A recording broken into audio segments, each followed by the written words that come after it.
అమ్మకి బాగా నేను హెల్ప్ఫుల్గా ఉండే అన్నయ్య వాళ్ళు దూరంగా ఉండేవాళ్ళండి. అందుకని అన్ని ఎక్కువ అమ్మకి నాకు ఎక్కువ బజార్కి వెళ్ళడం కానీ చేయడం కానీ.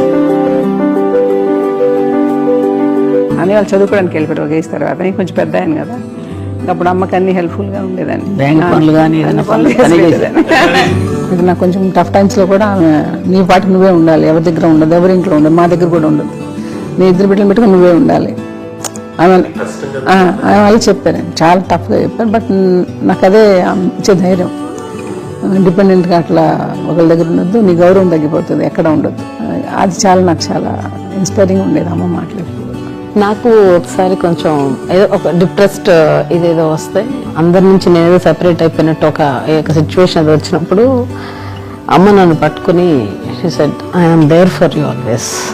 ఎవరు నో అన్నా ఎస్ అన్నా ఫ్రెండ్స్ కానీ ఎవరైనా సరే ఎప్పుడు కూడా అలోన్గా మటుకు అనుకోకు, నేనున్నాను నీకు. నాకు ఇచ్చిన సలహా ఏం లేదు. బట్ ద బెస్ట్ థింగ్ మా మమ్మ దగ్గర నుంచి హగ్ అండి. ఈరోజు కూడా మమ్మల్ని హగ్ చేసుకోకపోతే అంటే అది నాకు మా అందరిలోనూ, అంటే ఆవిడ పెద్ద చదువుకున్న వ్యక్తి కాదు, పెద్దగా నా ఎక్స్పోజర్ కాదు, కానీ ఇవాళ అన్నయ్య కానీ విజయ, మాధవి, నేను, కళ్యాణ్ బాబు ఈ రోజుకి టుగెదర్గానే ఉంటాం. కానీ ద ఇన్విజిబుల్ బాండేజ్ మా అమ్మ ఇచ్చింది, ఆ లవ్ అండ్ ఎఫెక్షన్, హగ్, అవన్నీ ఆవిడ నాన్ వెర్బల్ అడ్వైజ్ ఏంటంటే అందరూ అలా కలిసి ఉండాలనేది ఆవిడ నుంచి మేము నేర్చుకున్నాం. నాగబాబు కంపెనీ అమ్మకి ఎంత ఇష్టం అండి.